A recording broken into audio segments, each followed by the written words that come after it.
ಸಿದ್ದರಾಮಯ್ಯನವರೇ, ನೀವು ಏನು ಮಾತು ಕೊಟ್ಟಿದ್ರಿ ಅಧಿಕಾರಕ್ಕೆ ಬರುವ ಮೊದಲು, ನೀವು ಇರೋ ಅಷ್ಟು ದಿನ ಕೂಡ ಅದನ್ನು ಉಳಿಸ್ಕೊಳ್ಬೇಕು. ಭರವಸೆ ಎಲ್ಲಿವರೆಗಿತ್ತು ಅಂತಂದ್ರೆ ಅವರ ಸರ್ಕಾರ ಅಧಿಕಾರಕ್ಕೆ ಬರೋವರೆಗೂ ಮಾತ್ರ ಇತ್ತು. ಕರ್ನಾಟಕ ಸರ್ಕಾರಕ್ಕೆ ಒಂದು ಸ್ಪಷ್ಟತೆ ಇಲ್ಲ. ಒಂದು ಪೈಸಾ ಕೂಡ ಕರೆಂಟ್ ಬಿಲ್ ಅನ್ನ ರೈಸ್ ಮಾಡಬಾರದು. ನೀವು ಸಿದ್ದರಾಮಯ್ಯನವರ ಜನ ಮುಗ್ದ್ರಲ್ಲ, ಇವತ್ತು ಜನ ವಿದ್ಯಾವಂತರಾಗಿದ್ದಾರೆ, ಜನ ಬುದ್ಧಿವಂತರಾಗಿದ್ದಾರೆ. ಗೆಲ್ಲೇಬೇಕು, ಅಧಿಕಾರ ಹಿಡಿಲೇಬೇಕು ಅನ್ನೋ ಒಂದು ಆತರದ ನಿರ್ಧಾರದಿಂದ ಘೋಷಣೆಯನ್ನ ಮಾಡಿದ್ರು. ಸರ್ಕಾರ ನಡೆಸಲಿಕ್ಕೆ ಸಿದ್ದರಾಮಯ್ಯನವರಿಂದ ಆಗ್ತಾ ಇಲ್ಲ. ಇವತ್ತು ಬೆಂಗಳೂರಲ್ಲಿ ಗುಂಡಿ ಮುಚ್ಚಲಿಕ್ಕೆ ಆಗ್ತಾ ಇಲ್ಲ ಕಾಂಗ್ರೆಸ್ ಸರ್ಕಾರದಿಂದ. ಏಪ್ರಿಲ್ 1ರಿಂದ ಯೂನಿಟ್ಗೆ 30 ಪೈಸೆ ಹೆಚ್ಚಳ ಮಾಡುವಂಥದ್ದು, ಅಂದರೆ ವಿದ್ಯುತ್ ದರ ಹೆಚ್ಚಳ ಮಾಡಲಿಕ್ಕೆ ಈಗ ಸರ್ಕಾರ ಮುಂದಾಗಿರುವಂಥದ್ದು. ಈ ಬಗ್ಗೆ ಮಾತನಾಡಲಿಕ್ಕೆ BJP ರೈತ ಮೋರ್ಚಾದ ರಾಜ್ಯ ಕಾರ್ಯದರ್ಶಿ ಸತೀಶ್ ಕಡತನ ಮನೆಯವರು ನಮ್ಮೊಂದಿಗಿದ್ದಾರೆ. ಅವ್ರನ್ನೇ ನಾನೀಗ ಮಾತಾಡಿಸ್ತಾ ಹೋಗ್ತಿದ್ದೀನಿ. ಸರ್, ಸರ್ಕಾರ ಬೆಲೆ ಏರಿಕೆ ಮೇಲೆ ಏರಿಕೆ ಮಾಡ್ತಿರುವಂಥದ್ದು, ಈಗಾಗಲೇ ಏನೋ ಒಂದಷ್ಟು ಬೆಲೆ ಏರಿಕೆ ಮಾಡಿದೆ, ಹಾಲಿನ ದರನೂ ಕೂಡ ಏರಿಕೆ ಮಾಡಬೇಕು ಅನ್ನುವಂಥದ್ದು, ಮೆಟ್ರೋ ದರ ಆಗಿದೆ, ಟಿಕೆಟ್ ದರ ಆಗಿದೆ. ಈಗ ವಿದ್ಯುತ್ ದರವನ್ನು ಹೆಚ್ಚಳ ಮಾಡಲಿಕ್ಕೆ ಸರ್ಕಾರ ಮುಂದಾಗಿರುವಂಥದ್ದು, ಅಂದರೆ ಯೂನಿಟಿಗೆ 30 ಪೈಸೆ ಹೆಚ್ಚಳ ಮಾಡುವಂಥದ್ದು. ಸರ್, ಯಾವ ರೀತಿಯಾಗಿ ಬಿಸಿ ತಟ್ಟತ್ತೆ ಅಂತೇಳಿ ರಾಜ್ಯದ ಜನತೆಗೆ?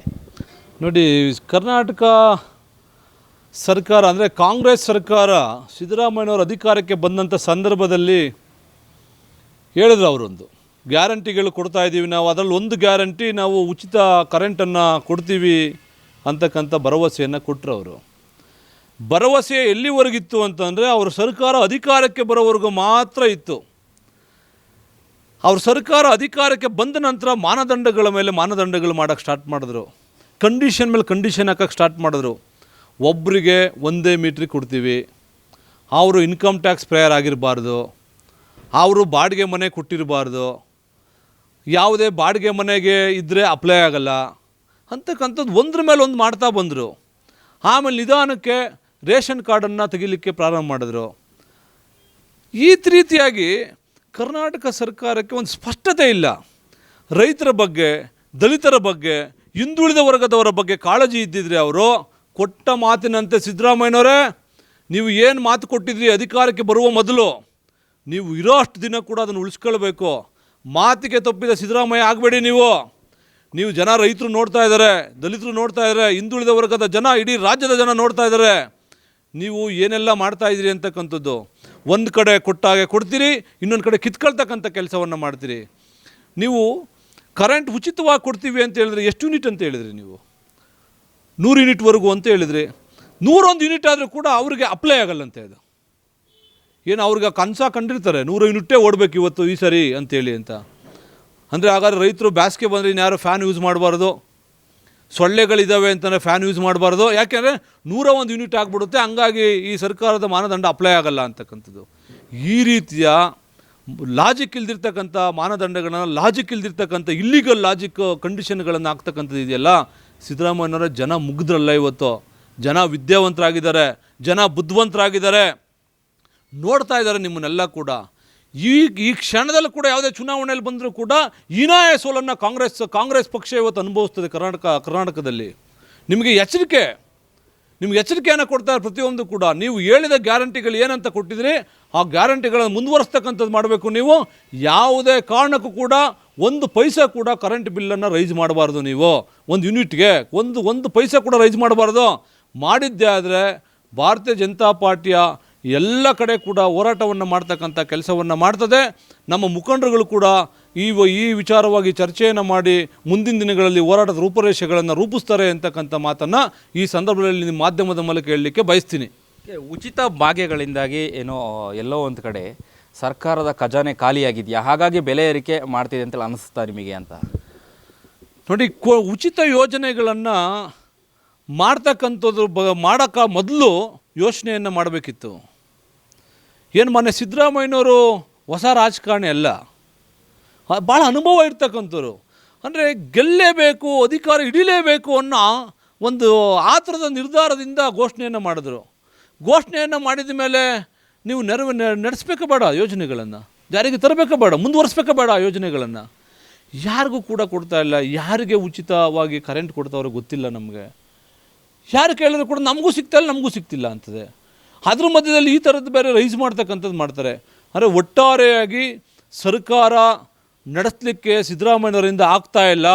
ಯಾವುದೇ ಒಂದು ಅಭಿವೃದ್ಧಿ ಯೋಜನೆಗಳು ಕೂಡ ಗುದ್ಲಿ ಪೂಜೆಗಳು ನಿರೀಕ್ಷಿತ ಮಟ್ಟದಲ್ಲಿ ಆಗ್ತಾ ಇಲ್ಲ. ದೊಡ್ಡ ದೊಡ್ಡ ಯೋಜನೆಗಳು ಏನು ಬಿ ಜೆ ಪಿ ಸರ್ಕಾರದ ಅವಧಿಯಲ್ಲಿ ಮಾಡಿದ್ವು ಅವೆಲ್ಲವೂ ಕೂಡ ಮೂಲೆ ಗುಂಪಾಗಿದ್ದಾವೆ. ಟೋಟಲಿ ಬೆಂಗಳೂರು ಮತ್ತು ಇಡೀ ಕರ್ನಾಟಕ ರಾಜ್ಯ ಅಭಿವೃದ್ಧಿಯಲ್ಲಿ ಶೂನ್ಯ ಸ್ಥಿತಿಯಲ್ಲಿದೆ. ಬೆಂಗಳೂರಿಗೆ ಮತ್ತು ಕರ್ನಾಟಕಕ್ಕೆ ಬರ್ತಕ್ಕಂಥ ಅನೇಕ ಸಾಫ್ಟ್ವೇರ್ ದೊಡ್ಡ ದೊಡ್ಡ ಕಂಪನಿಗಳು, ಬೃಹತ್ ಕಾರ್ಖಾನೆಗಳು ಕೂಡ ಇವತ್ತು ಬೇರೆ ಬೇರೆ ರಾಜ್ಯಗಳಿಗೆ ವಲಸೆ ಹೋಗ್ತಕ್ಕಂಥದ್ದು ನೋಡ್ತಾ ಇದ್ದೀವಿ ನಾವು.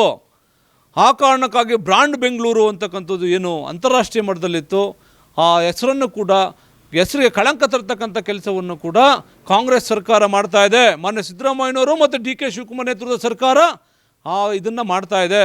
ಆ ಕಾರಣಕ್ಕಾಗಿ ಹೇಳ್ತಕ್ಕಂಥದ್ದು, ನೀವು ಮಾಡ್ತಕ್ಕಂಥದ್ದನ್ನು ಯಾವ ರೀತಿಯಾಗಿ ಮಾಡ್ತಿರೋ, ಹೆಂಗೆ ಮಾಡ್ತೀರೋ ಗೊತ್ತಾ, ನೀವು ಹೇಳಿರೋ ಯೋಜನೆಗಳು ಕೂಡ ಇರಬೇಕು. ಕರೆಂಟನ್ನು ಕೂಡ ಪ್ರತಿ ಯೂನಿಟ್ಗೆ 1 ಪೈಸಾ ಕೂಡ ರೈಸ್ ಮಾಡೋದಕ್ಕೆ ನಾವು ಬಿಡೋದಿಲ್ಲ ಅಂತಕ್ಕಂಥ ಮಾತನ್ನು ಈ ಸಂದರ್ಭದಲ್ಲಿ ಹೇಳಲಿಕ್ಕೆ ಬಯಸ್ತೀನಿ ನಾನು. ಉಚಿತ ಭಾಗ್ಯಗಳು ಸರಿಯಾಗಿ ತಲುಪ್ತಾ ಇಲ್ಲ ಅನ್ನುವಂಥದ್ದು ಹೇಳಿದ್ರಿ. ಮುಂಬರುವಂತಹ ಚುನಾವಣೆ ನೆಕ್ಸ್ಟು ಜಿಲ್ಲಾ ಪಂಚಾಯಿತಿ, ತಾಲೂಕು ಪಂಚಾಯಿತಿಯಲ್ಲಿ ಕಾಂಗ್ರೆಸ್ಸಿಗೆ ಏನಾದರೂ ತಕ್ಕ ಪಾಠ ಕಲಿಸ್ತಾರ ಜನತೆ ಅನ್ನುವಂಥದ್ದು, ಇದೊಂದು ಅಸ್ತ್ರ ಆಗುತ್ತಾ ಬಿ ಜೆ ಪಿಗೆ ನಿಮಗೆ? ನೋಡಿ, ಜನ ಕಾಯ್ತಾ ಇದ್ದಾರೆ. ಯಾವಾಗ ಓಟ್ ಹಾಕ್ತೀವಿ ನಾವು, ಯಾವಾಗ ಪೋಲಿಂಗ್ ಬೂತ್ಗೆ ಹೋಗ್ತೀವಿ ನಾವು. ಕಾಂಗ್ರೆಸ್ ವಿರುದ್ಧದ ಓಟನ್ನು ಚಲಾಯಿಸಲಿಕ್ಕೆ, ಬಿ ಜೆ ಪಿ ಪರವಾಗಿ ಓಟನ್ನು ಹಾಕಲಿಕ್ಕೆ ಕರ್ನಾಟಕದ ಪ್ರಬುದ್ಧ ಮತದಾರರು ಕಾಯ್ತಾ ಇದ್ದಾರೆ. ಎಲ್ಲೋ ಒಂದು ಕಡೆ ಮತದಾರರನ್ನು ಕಾಂಗ್ರೆಸ್ನವರು ಸುಳ್ಳು ಆಶ್ವಾಸನೆಗಳನ್ನ, ಸುಳ್ಳು ಗ್ಯಾರಂಟಿಗಳನ್ನ ಕೊಟ್ಟು ಡೈವರ್ಟ್ ಮಾಡಿದ್ರು. ಜನಕ್ಕೆ ಇವತ್ತು ಅನಿಸಿದೆ, ಬಿ ಜೆ ಪಿ ಸರ್ಕಾರದ ಕಾಲಾವಧಿಯಲ್ಲಿ ಎಂತೆಂಥ ಒಳ್ಳೊಳ್ಳೆ ಅಭಿವೃದ್ಧಿ ಕೆಲಸಗಳಾದವು, ದೊಡ್ಡ ದೊಡ್ಡ ಕೆಲಸಗಳ ಮೈಲುಗಲ್ಲು ಇವತ್ತು ಕೂಡ ಕರ್ನಾಟಕ ರಾಜ್ಯದಲ್ಲಿ ಆಗಿರ್ತಕ್ಕಂಥ ಬ್ರಿಡ್ಜ್ಗಳಾಗಿರ್ಬೋದು, ಸ್ಟೇಟ್ ಹೈವೇಗಳಾಗಿರ್ಬೋದು, ಇದಾಗ್ತಕ್ಕಂಥ ಇವತ್ತು ಬೆಂಗಳೂರಲ್ಲಿ ಗುಂಡಿ ಮುಚ್ಚಲಿಕ್ಕೆ ಆಗ್ತಾಯಿಲ್ಲ ಕಾಂಗ್ರೆಸ್ ಸರ್ಕಾರದಿಂದ. ಆ ಕಾರಣಕ್ಕಾಗಿ ಈ ಕ್ಷಣದಲ್ಲಿ ಯಾವುದೇ ಎಲೆಕ್ಷನ್ ನಡೆದರೂ ಕೂಡ ಕಾಂಗ್ರೆಸ್ಗೆ ಕರ್ನಾಟಕದ ಮತದಾರರು, ಬೆಂಗಳೂರಿನ ಮತದಾರರು ತಕ್ಕ ಪಾಠವನ್ನು ಕಲಿಸ್ತಾರೆ. ಆ ಕಾರಣಕ್ಕಾಗೇ ಸಿದ್ದರಾಮಯ್ಯನವ್ರ ನೇತೃತ್ವದ ಕಾಂಗ್ರೆಸ್ ಸರ್ಕಾರ ಪದೇ ಚುನಾವಣೆಗಳನ್ನು ಮುಂದಕ್ಕಾಗ್ತಾ ಇದೆ. ಜಿಲ್ಲಾ ಪಂಚಾಯತ್, ತಾಲೂಕು ಪಂಚಾಯತ್ ಚುನಾವಣೆಯನ್ನು ಮುಂದಕ್ಕಾಗ್ತಾ ಇದೆ. BBMPನ ವಿನಾಕಾರಣೆಯಲ್ಲಿ ಮುಂದಕ್ಕಾಗ್ತಾ ಇದೆ.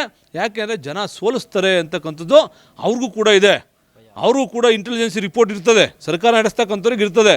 ಆ ಕಾರಣಕ್ಕಾಗಿ ನಾವು ಸೋಲಲಿಕ್ಕೆ ಯಾಕೆ ಚುನಾವಣೆಗೆ ಹೋಗಬೇಕು ಅನ್ನೋ ದೃಷ್ಟಿಯಿಂದ ವಿನಾಕಾರಣ ಚುನಾವಣೆ ಮುಂದಕ್ಕಾಗ್ತಾರೆ. ಯಾವುದೇ ಚುನಾವಣೆ ನಡೆದರೂ ಕೂಡ ಪೂರ್ಣ ಬಹುಮತ ಭಾರತೀಯ ಜನತಾ ಪಾರ್ಟಿಗೆ ಬರುತ್ತೆ ಅಂತಕ್ಕಂಥ ಮಾತನ್ನು ಹೇಳಲಿಕ್ಕೆ ಬಯಸ್ತೀನಿ.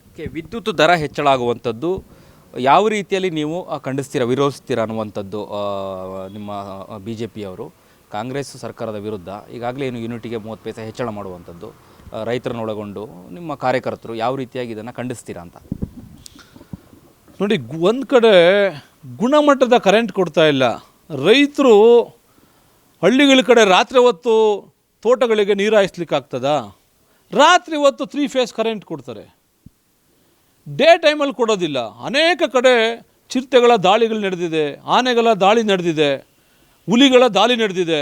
ರಾತ್ರಿ ಹೊತ್ತು ಕರೆಂಟ್ ಕೊಡ್ತಕ್ಕಂಥದ್ದು ಅವೈಜ್ಞಾನಿಕವಾಗಿ ರಾತ್ರಿ ಹೊತ್ತು ಕರೆಂಟ್ ಕೊಡ್ತಾರೆ, ಶಿಫ್ಟ್ ವೈಸ್ ಕರೆಂಟ್ ಕೊಡ್ತಾರೆ. ಗುಣಮಟ್ಟದ ಕರೆಂಟ್ ಪೂರೈಕೆ ಮಾಡಲಿಕ್ಕೆ ಆಗ್ತಾಯಿಲ್ಲ ಈ ಸರ್ಕಾರದಿಂದ. ಇಂಥ ಸಂದರ್ಭದಲ್ಲಿ ಪ್ರತಿ ಯೂನಿಟ್ಗೆ 30 ಪೈಸೆ ಜಾಸ್ತಿ ಮಾಡ್ತೀವಿ ಅಂದರೆ ಜನ ನಗಲ್ವೇನ್ರಿ? ಜನ ಹಾಸ್ಯಾಸ್ಪದ ಪಡ್ತಾರೆ, ಇವ್ರಿಗೇನು ಬುದ್ಧಿ ಇದೆಯಾ ಅಂತಕ್ಕಂಥದ್ದು. ಆ ಕಾರಣಕ್ಕಾಗಿ ನಾವು ರೈತ ಮೋರ್ಚಾ ವತಿಯಿಂದ ಮತ್ತು ಭಾರತೀಯ ಜನತಾ ಪಾರ್ಟಿ ಎಲ್ಲ ಮುಖಂಡರುಗಳ ಜೊತೆ ಕೂಡ ಚರ್ಚೆಯನ್ನು ಮಾಡಿ ಯಾವುದೇ ಕಾರಣಕ್ಕೂ ಕೂಡ ರೈಟನ್ನು ರೈಸ್ ಮಾಡಿದ್ರೆ ಉಗ್ರವಾದಂಥ ಹೋರಾಟವನ್ನು ಮಾಡಲಿಕ್ಕೆ ನಾವು ಪೂರ್ವ ತಯಾರಿಯನ್ನು ಮಾಡ್ಕೊಳ್ತಕ್ಕಂಥ ಕೆಲಸವನ್ನು ಮಾಡ್ತೀವಿ. Thank you sir. ಇದಿಷ್ಟು ಸತೀಶ್ ಕಡತನ ಮನೆಯವರ ಮಾತಾಗಿತ್ತು. ಅಂದರೆ ಸರ್ಕಾರ ಏನಾದರೂ ವಿದ್ಯುತ್ ದರ ಹೆಚ್ಚಳ ಮಾಡಿದರೆ ನಾವು ರಸ್ತೆಗಿಳಿದು ಪ್ರತಿಭಟನೆ ಮಾಡ್ತೀನಿ ಎನ್ನುವಂತಹ ಎಚ್ಚರಿಕೆಯನ್ನು ಸತೀಶ್ ಅವರು ನೀಡಿರುವಂಥದ್ದು. ಕ್ಯಾಮ್ರಾ ಪರ್ಸನ್ ಉಲ್ಲಾಸ್ ಜೊತೆ ಅಭಿಜಿತ್ ಗಣೇಶ್, ಕರ್ನಾಟಕ ಟಿವಿ, ಬೆಂಗಳೂರು. 84ರಿಂದ 50 kg ಬಂದೆ, ಆಮೇಲೂ ಸಣ್ಣಗೆ ಫಿಟ್ ಆಗಿದ್ದೀನಿ. ಅದಕ್ಕೆ ನಾನು ಯೂಸ್ ಮಾಡ್ತಾ ಇರೋದು ಜೀನಿ ಸ್ಲಿಮ್. ಸಣ್ಣ ಆಗೋಕ್ಕೆ ಜೀನಿ ಸ್ಲಿಮ್ ಯೂಸ್ ಮಾಡಿದೆ, ಹೆಲ್ದಿನೂ ಅದೇ. ನೀವು ಸಣ್ಣ ಆಗಬೇಕಾ, ಹೆಲ್ದಿ ಆಗಬೇಕಾ? ಹಾಗಿದ್ರೆ ಜೀನಿ ಸ್ಲಿಮ್ ಯೂಸ್ ಮಾಡಿ. ಸಣ್ಣ ಆಗೋದಕ್ಕೆ ಯಾವುದೋ ಪ್ರಾಡಕ್ಟ್ ಹೇಳ್ತಾ ಇದ್ದಾಳೆ, ಏನಾದರೂ ಸೈಡ್ ಎಫೆಕ್ಟ್ಸ್ ಇದೆ ಅಂತ ಯೋಚನೆ ಮಾಡ್ತಾ ಇದ್ದೀರಾ? ಖಂಡಿತ ಇಲ್ಲ, ಯಾಕಂದರೆ ಇದು ಕೆಮಿಕಲ್ ಫ್ರೀ. ಸಣ್ಣ ಆಗಬೇಕು ಅಂದರೆ ಜೀನಿ ಸ್ಲಿಮ್ ಯೂಸ್ ಮಾಡಿ. ಹೆಚ್ಚಿನ ಮಾಹಿತಿಗೆ ಕೆಳಗೆ ಡಿಸ್ಪ್ಲೇ ಆಗ್ತಿರೋ ನಂಬರ್ಗೆ ಕಾಲ್ ಮಾಡಿ.